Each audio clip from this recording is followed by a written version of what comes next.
Happy Friday, guys! All right, we're moving on to section 2.5. As you guys saw, yesterday's lesson wasn't that bad, so there's no need to spend 2 days on that. We're going to go back to solving polynomial functions, but today, as you can see here, our objective is to find all zeros, including complex numbers. We did this already last, was it Wednesday? Well, today, Wednesday. And but I want to take it a little bit further and go backwards. So go ahead and take a few seconds to write down the title.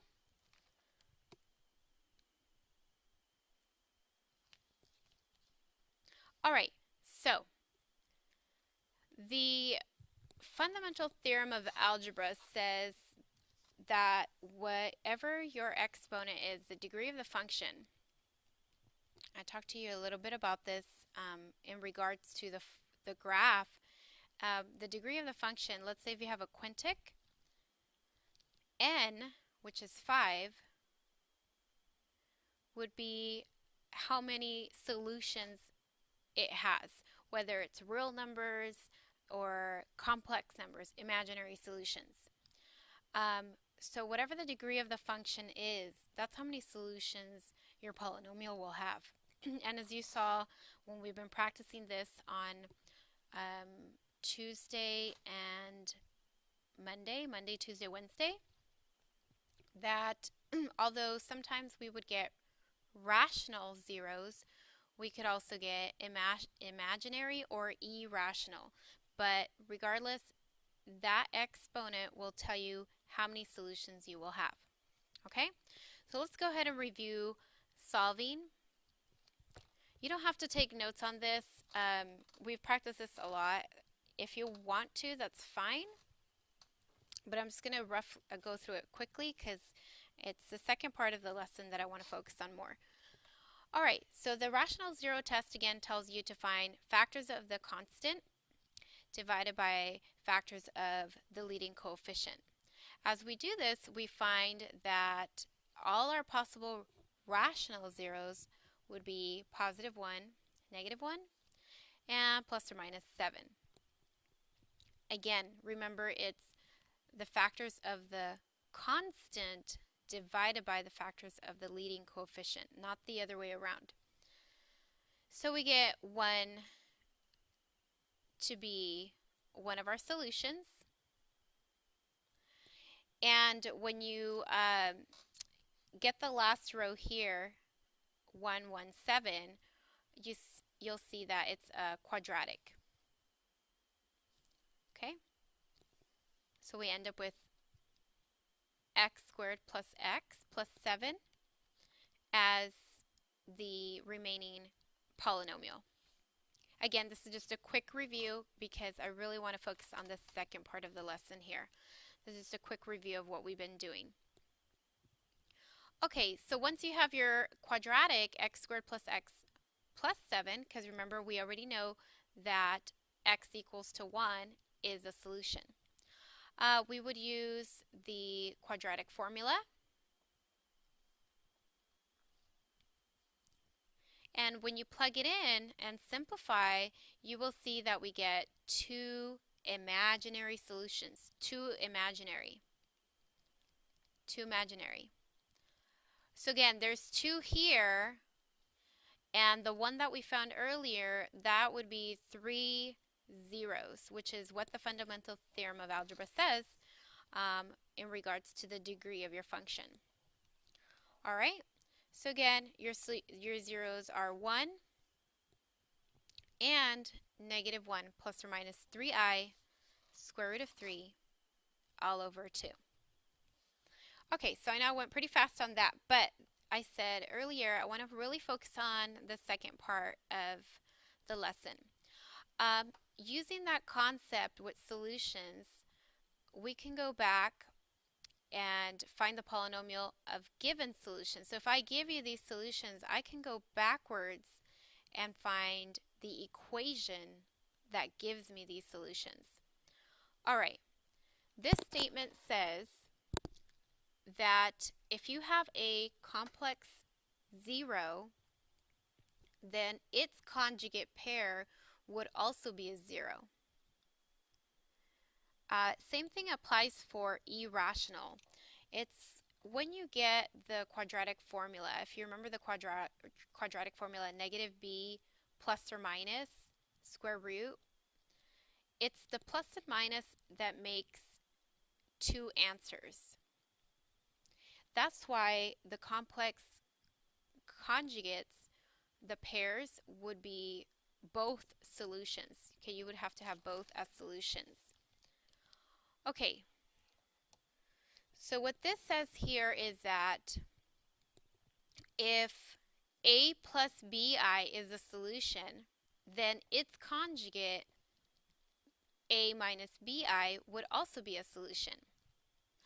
And as we've talked about before, if those are solutions, then we can write their factors as x minus, now remember, a plus bi is a solution, so it would be x minus the solution, x minus a plus bi, and the other factor would be x minus parentheses a minus bi. Take a few seconds to write this down.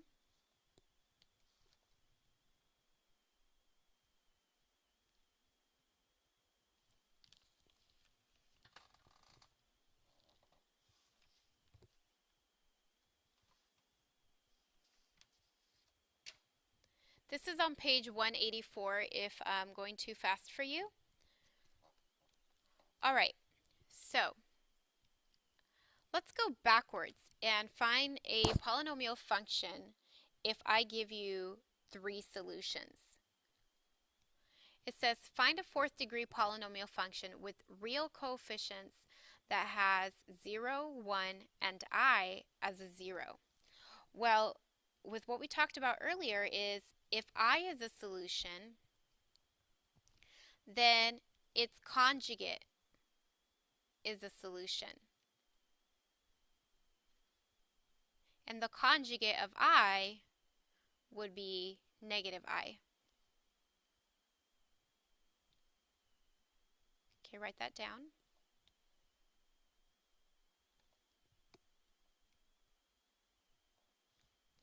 So if I is a solution, negative I is a solution also. Remember, we're looking for a function, an equation. So what we could do is write your solutions in factors. I have 4 solutions, and I should because I'm writing a 4th degree polynomial.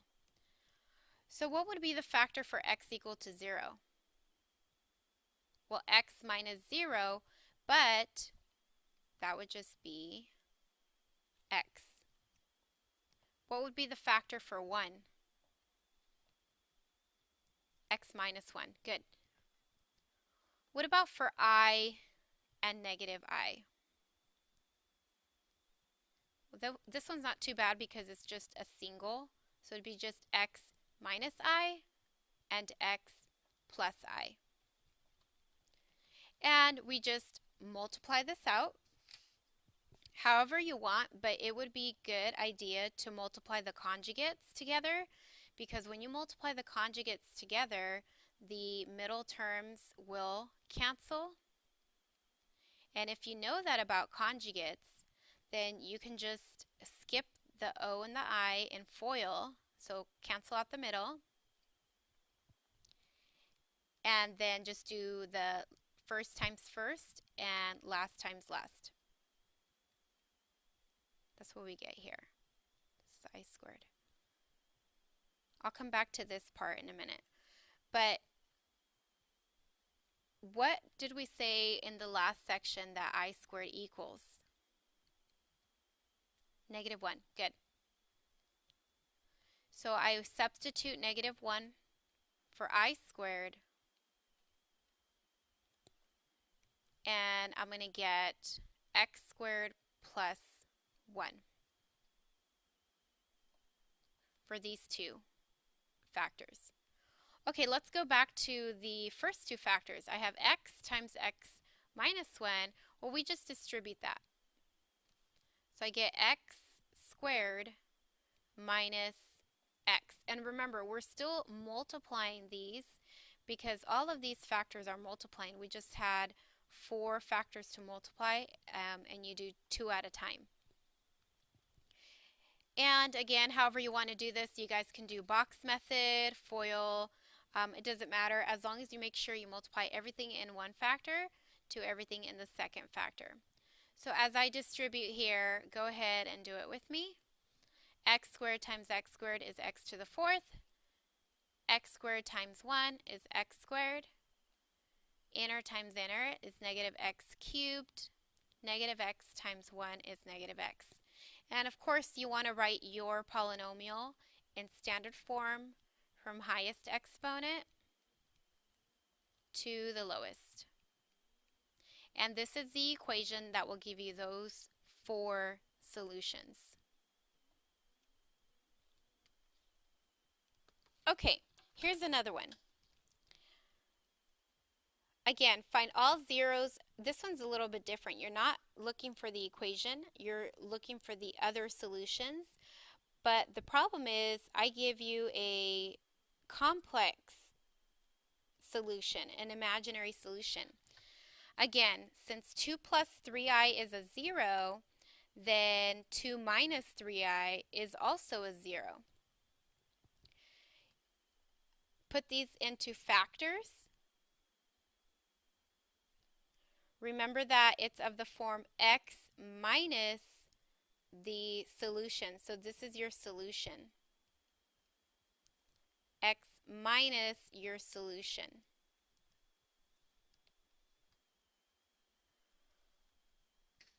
So when you guys FOIL this, let me slow down a bit. Okay, you guys got that? All right, hope you had that. When you FOIL this, make sure you distribute that negative. I'm going to do box method here because I'm going to have 3 by 3. After you distribute, you get x minus 2 minus 3i. And then when you distribute that second factor, we're going to get x minus 2 plus 3i. So x minus 2 plus 3i. Okay, so we're going to have a 3 by 3. Go ahead and multiply it out. And I get x times x is x squared. Negative 2 and x is negative 2x. Negative 3i and x is negative 3ix. Negative 2x. 4. 6i. 3ix. Negative 6i. And negative I squared. The i's will cancel. And the negative 9i squared, remember that becomes a positive. So you can go ahead and cancel out the I squared.